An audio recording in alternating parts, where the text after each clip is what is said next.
네, 안녕하십니까. 김서울입니다.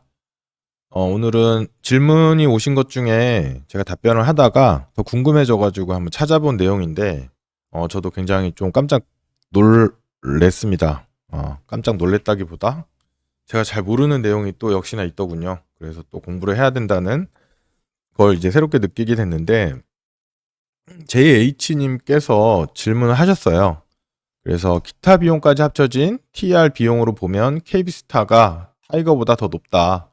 요 질문을 하신 이유가 제가 미국 ETF 추천 영상을 찍으면서 거기서 이제 비용에 대한 부분을 체크를 했었는데 이 JH님께서는 총 보수 말고 TR 비용으로 봐야 되는 거 아니냐 이렇게 얘기를 해주셨어요. 그래서 제가 이제 다시 한번 확인해 봤는데 이제 총 보수는 이렇게 나왔어요. 그런데 문제는 뭐냐면 이 답변에 대해서 JH님께서 금투협 펀드 공시에서 확인해 보면 총보수 비용 중에 총 보수가 있고 기타 비용이 이렇게 따로 있다.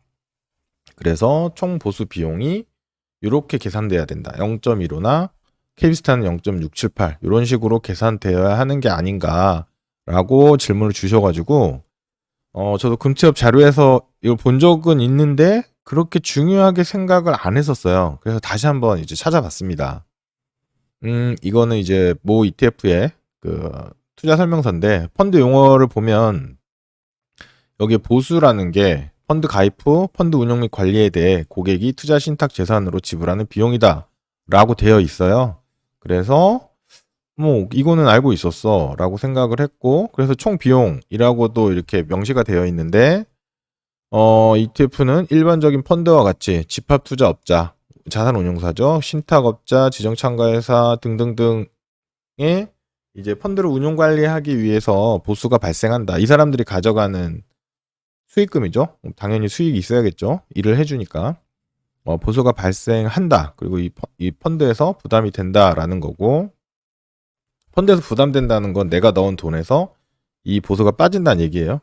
그런데 여기에 추가로 상장 수수료, 연부가금, 지수 사용료 등 기타 운용 관련 비용이 발생하고 그리고 매매할 때 부과되는 매매 수수료는 투자자 부담. 이건 알고 있죠. 그래서 매매를 자주 하면 상대적으로 이 매매 수수료에 대한 부담은 투자자가 개별적으로 이제 부담해야 된다는 건데 일단 KB스타 미국 S&P 500 투자 설명서를 보면 이런 내용이 있어요. 투자 비용이라는 항목이 있고 거기에 총 보수라고 되어 있는 부분에 0.021. 이 판매 보수는 이 총 보수의 그 내부 포함되는 거고. 그런데 총 보수점 비용이라는 게 있어서 이게 0.678이라고 나와요. 그리고 오른쪽에 보면 1,000만 원 투자 시 투자 기간별로 총 보수 비용 예시가 있는데 1년에 뭐 69만 원. 네, 비용이 단위가 1,000원이니까 69,000원의 비용이 나간다는 건데 이게 그래서 0.01만 나가는 게 아니라 이게 추가적으로 나간다라는 내용이고 그래서 이제 좀 찾아봤어요. 그래서 총보수 비용은 또 무슨 말일까? 총보수는 뭐고 총보수 비용은 뭘까? 그래서 찾아봤더니 네, 이런 보수 때문에 추적오차 발생할 수 있다는 얘기고요. 이 보수 보면 ETF 경우에는 판매 수수료가 없죠. 판매 수수료도 없고 이거는 전부 다 해당 사항이 없습니다. 그런데 여기 보시면 보수 및 비용이라는 항목에 보시면 집합투자업자 보수 뭐 등등등 신탁업자 뭐 이렇게 해가지고 투자 신탁 보수의 합계가 0.021이에요. 이게 저희가 뭐 네이버에서 ETF 검색하거나 어디서 봤을 때 나와 있는 총 보수라는 건데 문제는 기타 비용이 0.657이었어요. 이게 사유 발생 시라고 되어 있잖아요. 왜 그러냐면 투자 신탁 보수는 이거 무조건 가져가는 거고 그러니까 정해진 금액, 공시된 금액, 공시된 비용, 비율인 거고 이 기타 비용은 사유가 발생할 때 이렇게 나간다는 거예요. 그래서 그때그때 다르다는 거죠. 근데 어쨌거나 이 기타 비용 역시도 우리의 투자금에서 나간다. 그래서 실제로 우리가 내는 비용은 요 두 개를 합친 0.678이다. 라는 게 이 펀드 이제 설명서에 나와 있는 내용이에요. 기타 비용이 0.657이었잖아요. 그럼 총 보수는 0.01인데 이거에 뭐 31배? 이거 뭐 단순히 산수 계산한 건데 굉장히 크죠. 굉장히 커서 총 보수만 보고 아 이거 보수가 낮네라고 생각하면 안 되겠다는 거죠. 네, 저도 계산해보고 깜짝 놀랐습니다. 그래서 이 기타 비용이라는 건 뭐냐면 증권의 예타, 결제 비용 등등등 경상적, 반복적으로 지출되는 비용이다 라고 되어 있고요. 회계 기간이 경과한 경우 이제 보통 1년 이상 경과했으면 1년 동안의 그 직전 회계 연도의 기타 비용 비율을 사용한다. 그리고 경과하지 아니한 경우에는 작성일까지의 기타 비용 비율을 연한산해서 사용한다라고 이제 요 ETF는 그렇게 한다는 얘기고요. 그래서 총 보수 비용이라는 말이 무슨 말이냐면 총 보수에 비용을 더했다는 거예요. 기타 비용을 더했다라는 얘기더라고요. 그래서 근데 기사가 또 검색해보니까 기사가 있더라고요. 작년 12월에 나온 기사가 있는데 뜨거운 감자라고 해서 저는 그때는 이 기사를 못 봤고 검색하다 알게 됐는데 아까 설명드렸던 내용인데 여기 이제 설명이 잘 돼 있어서 이제 기사에 인용하는 건데 확인해야 되는 사항이 뭐냐면 상장 경과 기간과 상관없이 비교 가능하냐입니다. 그래서 1년 미만인 경우에는 뭐 예를 들어 상장된 지 6개월인데 6개월 동안에 발생한 비용만 공시가 된다는 거예요. 금투협에는. 그래서 그 금투협에 있는 자료만 가지고 단순 비교하면 안 된다. 주의해서 봐야 한다라는 얘기고요. 그리고 이제 중요한 포인트로 보통은 규모가 큰 ETF일수록 설정 환매에 따라 발생하는 기타 비용에 대한 부담은 줄어든다라는 얘기가 되어 있습니다. 그래서 예를 들어서 이제 여러 가지 전략에 따라 차이가 발생할 수 있는데 기타 비용이 1,000억 원 그 동일한 기타 비용에 대해서 그 원래 펀드 규모가 클 때는 그게 n분의 1 되기 때문에 비용이 더 줄어든다. 이런 뜻이에요. 그래서 규모가 큰 ETF가 유리하다는 얘기고 또 하나 더 있더라고요. 또 하나 숨은 비용. 매매 중개 수수료. 네, 매매 중개 수수료. 기사를 찾아보니까 뭐 2011년도에 기사가 몇 개 있더라고요. 그래서 뭐 굉장히 차이가 많이 나더라. 그래서 이거 아차 싶더라고요. 그래서 금투협의 펀드 담화 사이트에 가면 이게 다 공시가 되어 있어요. 공시가 되어 있는데 주의 깊게 안 살펴본 제 잘못인 거죠. 주의 깊게 안 살펴본 제 잘못인데 설명이 이렇게 되어 있어요. 매매 중개 수수료는 그 펀드에 편입할 그런 자산을 사고 팔 때 드는 비용이다라고 되어 있는데 상장 1년 미만인 경우에는 이 매매 중개 수수료가 과도하게 발생하기 때문에 투자에 주의해야 한다고 되어 있는데 그 이유가 뭐냐면 ETF가 처음에 딱 상장을 하면 뭐 얼마의 자금 있잖아요. 그 자금을 가지고 뭐 S&P 500이면 500개 종목을 사야 되잖아요. 현물인 경우에 그 500개 종목을 매수를 할 때 비용이 들잖아요. 그런 비용들이 이제 상장 1년 미만이면 그때 막 이렇게 해야 되기 때문에 비용이 발생할 수 있다라는 얘기로 이해했고요. 근데 이거를 이제 공시한 게 2008년부터라고 합니다. 왜냐하면 자산운용사의 계열 증권사 수수료 수입을 위해서 고의로 주식을 사고 파는 관행이 있었나 봐요. 그래서 그걸 줄이고자 없애지는 못할 수 있을 것 같고 줄이고자 요 수수료 공시를 의무화했다라고 합니다. 그리고 이제 최근 기사 또 하나 있더라고요. 2022년 4월 말 기준으로 나와 있는 기사가 있어서 제가 뭐 못 봤는데 검색하다 보니까 나오더라고요. 그래서 매매 중개 수수료를 보면 상장 1년 이내인 경우가 더 크다. 보시면 S&P 500이에요. S&P 500들인데 이게 상장일, 설정일 기준으로 해서 소팅되어 있는데 보시면 매매 중개 수수료 여기가 과거에 상장됐던 것들은 0.06, 0.05 뭐 이 정도 수준이고 0.1 정도 수준인데 2021년 4월 그러니까 상장한 지 1년 정도 된 비교적 근래에 상장한 애들은 0.17, 0.14 예전에 거에 한 2배 가까이 되는 거죠. 그렇게 이제 되어 있다라고 나와 있어요. 그래서 실제로 그 앞에서 말한 내용이 맞는 것 같고요. 그래서 보술은 이제 그래서 KB스타가 제일 작은데 기타 비용은 굉장히 크죠. 0.33. 네, 그래서 실제 투자자가 이제 부담하는 비용 자체가 0.49로 굉장히 크다는 거죠. 네, 저도 보고 깜짝 놀랐어요. 예. 아차 싶더라고, 아차. 근데 뭐 포트폴리오 운영하는 거에 엄청난 타격을 미치지는 않는데 이제 ETF 간 성과가 왜 차이 나는지에 대한 이해를 하게 됐어요. 이해를 하게 됐고 그래서 조금 더 살펴보면 금융투자협회에 이렇게 공지 내용 안내사항이 있어요. 뭐냐면 실제 투자자가 부담하는 보수와 비용의 수준은 TER 더하기 판매 수수료율 더하기 매매 중개 수수료율이라고 되어 있어요. 그러니까 공지는 이미 되어 있는 거죠.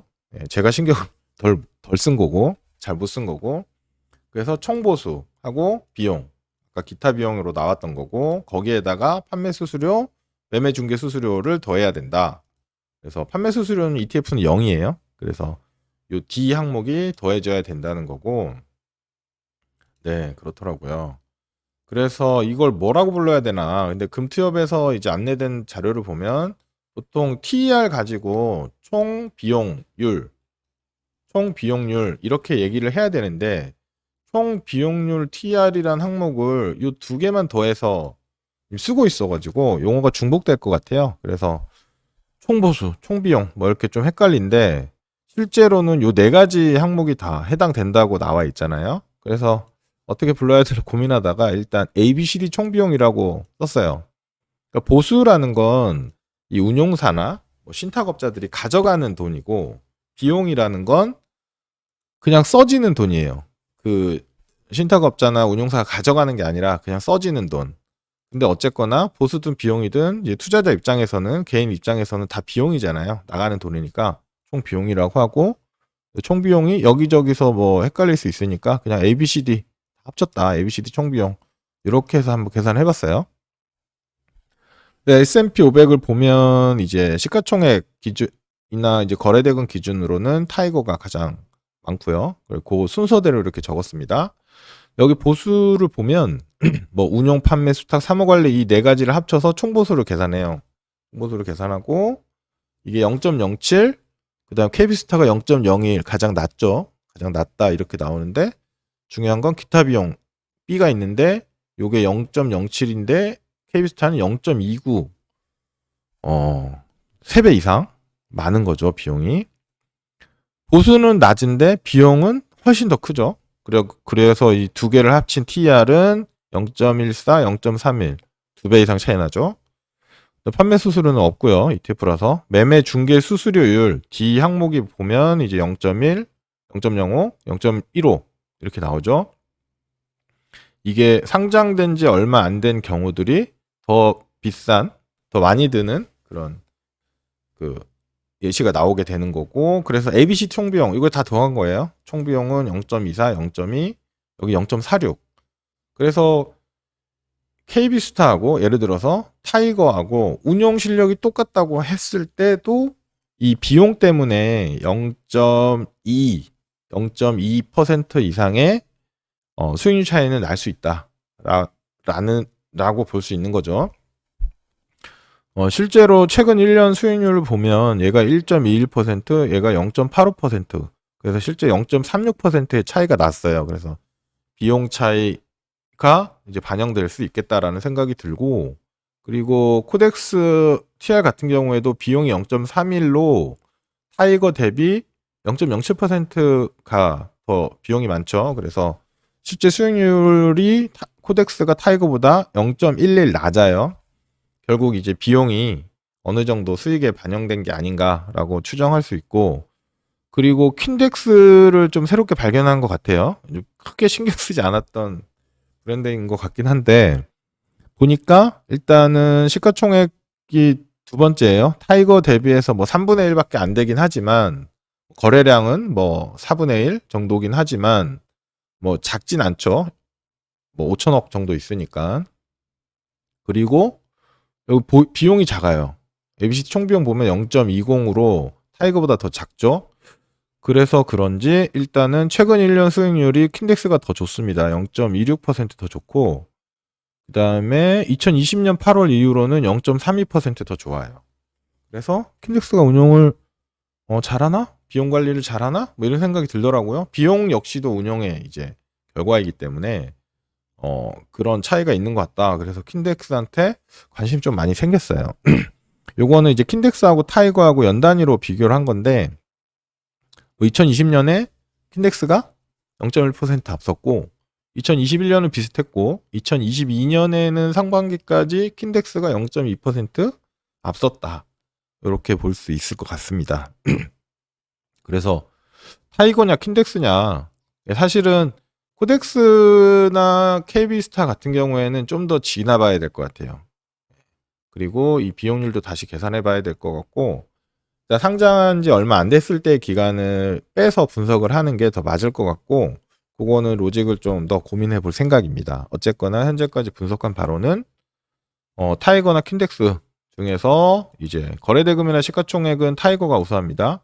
그리고 여기에서 나오지 않은 비용 중에 하나가 슬리피지라는 건데, 이거는 이제 ETF를 사고 팔 때 내가 유리한 가격에 사고 팔 수 있느냐인데, 유동성이 많고 거래대금이 많고 할 경우에는 이제 슬리피지라는 비용이 굉장히 줄어드는데, 그렇지 않은 경우에 이게 늘어나요.